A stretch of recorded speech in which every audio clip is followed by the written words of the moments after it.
प्रिय छात्रों, इस परीक्षा के लिए इस वीडियो में इतनी महत्वपूर्ण जानकारी है कि हर परीक्षा में इस वीडियो से प्रश्न आते हैं। और दूसरी बात, हम आपको याद इस तरीके से कराते हैं कि आपको और कोई टीचर नहीं करवा सकता अभी इस समय तो, ठीक है। नहीं वीडियो देख करके और टीचर ऐसा वीडियो बना सकते हैं, इसमें कोई शक नहीं है, लेकिन जो वीडियो हमारे हैं, हमारे अलावा इस तरीके से आपको किसी ने नहीं समझाया होगा। तो चलो देखते हैं।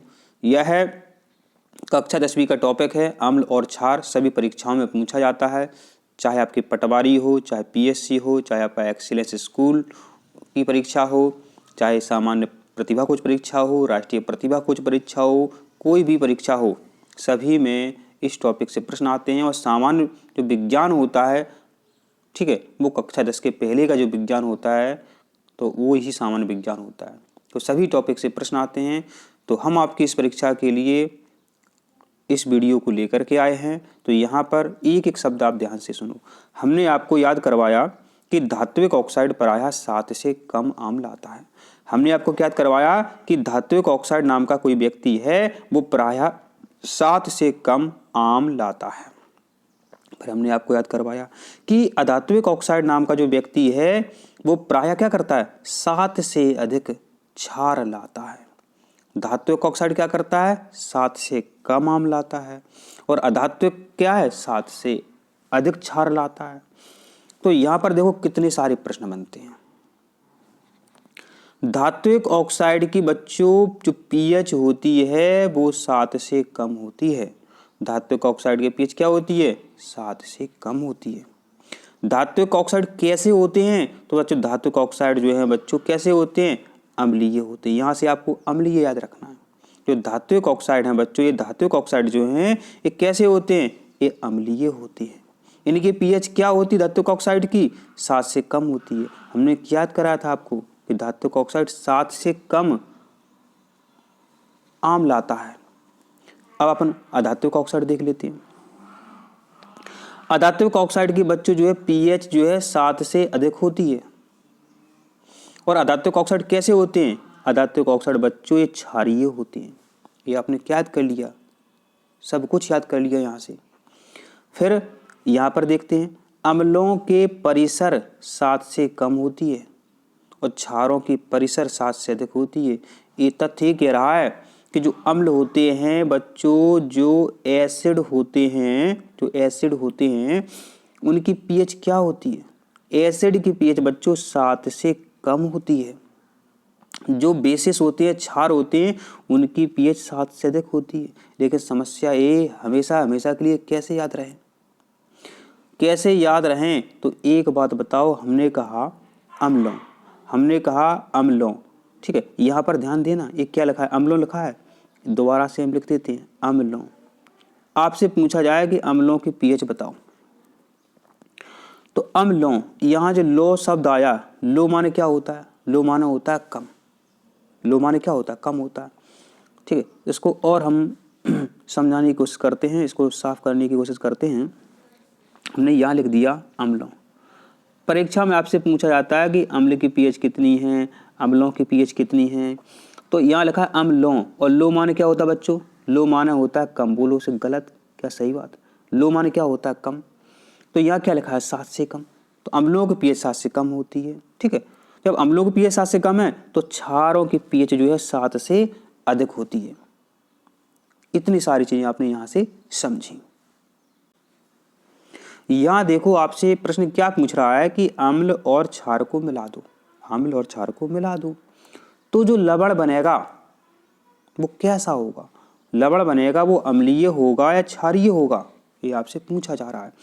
तो यहाँ देखिए, हमने आपको एक ट्रिक्स के द्वारा समझाने का प्रयास किया है कि जो प्रबल हो, जो मिला रहे हैं, जो प्रबल हो वैसा ही लवण बनेगा, वैसा ही बनेगा। जैसे कि देखते हैं, प्रश्न है आपके सामने कि प्रबल अम्ल और दुर्बल क्षार को हमने मिलाया। भैया हमने आपसे क्या कहा था कि जो प्रबल हो वही उत्तर मानो। तो यहाँ देखो आपको जो 2 दिख रहे हैं, इसमें प्रबल क्या है, ये प्रबल अम्ल है, तो लवण कैसा बनेगा, लवण आपका अम्लीय बनेगा, प्रबल अम्लीय बनेगा। पर दूसरा प्रश्न देखते हैं कि प्रबल क्षार है और दुर्बल अम्ल है, इनको मिला रहे हैं, हमने ट्रिक में बताया था कि जो प्रबल हो वही उत्तर मानो, तो यहाँ क्या है, प्रबल क्षार है, तो लवण आपका क्षारीय बनेगा। अब बात करते हैं कि प्रबल अम्ल है और प्रबल क्षार है। भाई साहब बताओ, देखो तो यहाँ पर प्रबल अम्ल भी प्रबल है, क्षार भी प्रबल है, तो क्या हुआ, क्या होगा, उदासीन हो जाएंगे। उदासीन का मतलब ये है दो लड़ने वाले छात्र हैं, क्या होगा, दोनों ही मिट जाएंगे, दोनों ही मिट जाएंगे, दोनों ही रोएंगे, दोनों ही उदास हो जाएंगे। जब बराबर की टक्कर होती है तो उदासी छाती है, भयंकर युद्ध होता है फिर। तो प्रबल अम्ल और प्रबल क्षार मिलाओगे तो क्या होगा, जो लवण बनता है वो उदासीन बनता है।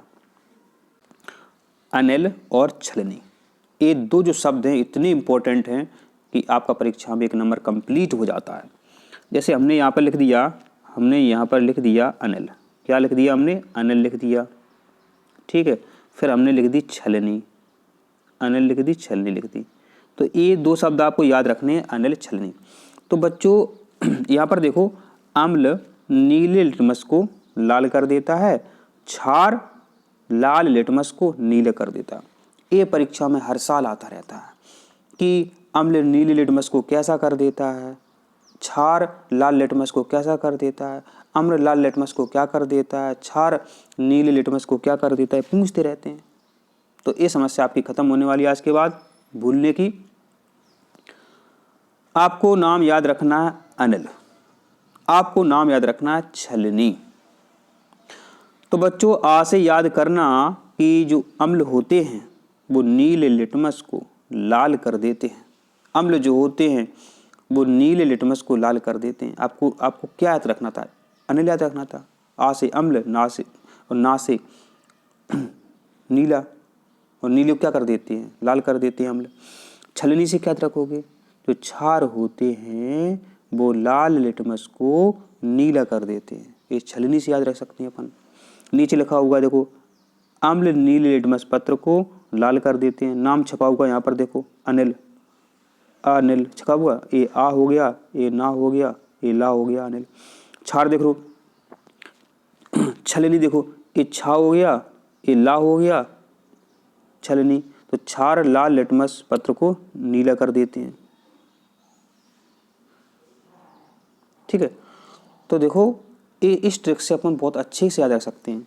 ऊपर क्या लिखा था, क्या बताया था हमने कि जो अनिल जो है छलनी लेकर प्रयोग करके बताता है, क्या बताता है, यही तो कहता है कि अम्ल नीले लिटमस को लाल कर देता है। यहाँ लिखा हुआ है, ये आ लिखा हुआ है, ये नी और ले, अनिल देखो गया। अनिल शब्द से आप याद कर सकते हैं, क्या करता है, छलनी से प्रयोग करके बताता है, माने क्षार जो होते हैं लाल लिटमस पत्र को नीला कर देते हैं, ठीक है। यहाँ देखो अब मेथिल ऑरेंज कैसा सूचक है, ये अम्लीय सूचक है। फिनोप्थिलीन कैसा है, क्षार सूचक है, ये भी आपको ध्यान रखना है। मेथिल ऑरेंज अम्ल सूचक है, फिनोल्फथैलीन क्षार सूचक है। तो हमने आपको देखो अनिल और छलनी से महत्वपूर्ण ट्रिक से, इन दो शब्दों की ट्रिक से हमने आपको याद करवा दिया। आप यहाँ पर देखिए क्या लिखा हुआ है, तनु अम्ल माना पतला अम्ल, सांद्र नहीं पतला अम्ल।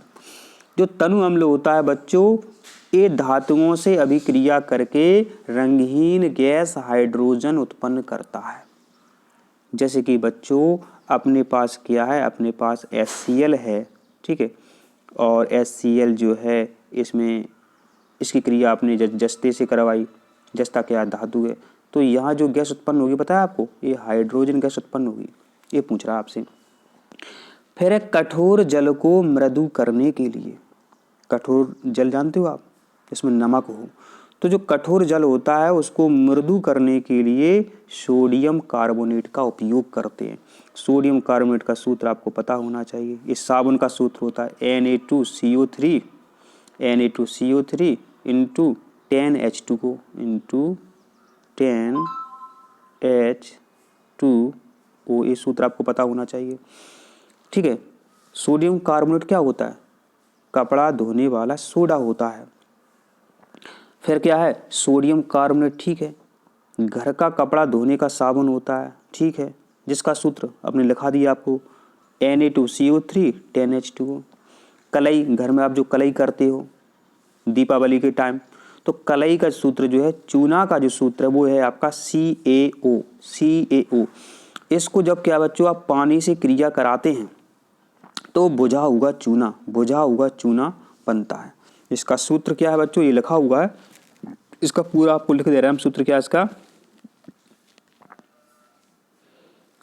CaOH2।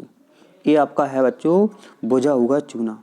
माने कलई को पानी में जब हम घोलते हैं तो ये ऊष्मा छिपी क्रिया है और क्या बन जाता है, बन जाता है बुझा हुआ चूना। तो बिना बुझा चूना का सूत्र पूछ रहे हैं आपसे, तो बिना बुझा चूना सूत्र कौन सा आपका, CaO। इसे ही कलई कहते हैं, इसे ही चूना कहते हैं, इसे ही बिना बुझा चूना कहते हैं। इसको जब पानी में घोलते हैं तो ये बुझ जाता है, इसका नाम हो जाता है बुझा हुआ चूना। उसका सूत्र पूछा है तो बता दो CaOH2। अब क्या है, यह बुझा हुआ चूना क्लोरीन से क्रिया करके, क्लोरीन से अभिक्रिया करके क्या बनाता है, ब्रंजक चूर्ण बनाता है। इसका सूत्र बहुत पूछते हैं परीक्षा में ब्रंजक चूर्ण का, CaOCl2। यह ब्रंजक चूर्ण का सूत्र है। एक बार पुनः देखो, यह बुझा हुआ चूना, यह सीधी बात है, बुझा हुआ चूना क्लोरीन से अभिक्रिया करके क्या बनाता है, ब्रंजक चूर्ण बनाता है।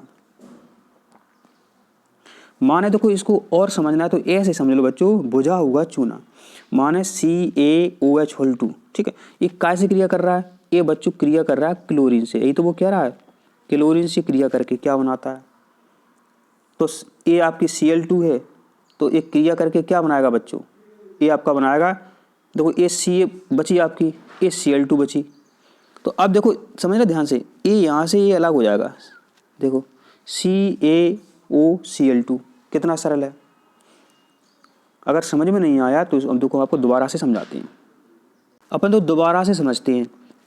ये लिखा है बुझा हुआ चूना, तो यहाँ लिख दिया अपन ने CaOH2, ये बुझा हुआ चूना है। इसकी क्रिया क्लोरीन से करा दो, क्या करा दो, क्लोरीन से करा दो, तो क्या बनेगा आपका, ब्रंजक चूर्ण बनेगा। CaOCl2 बनेगा। कैसे बना, Cl2 तो देखो आपका जी पहुँच गया Cl2। ये क्या है आपका CaO, ये यहाँ से अलग हो गया, CaOCl2 कितना सरल है। ये बनता है आपका ब्रंजक चूर्ण। इस तरीके से आप याद रख सकते हैं। धन्यवाद।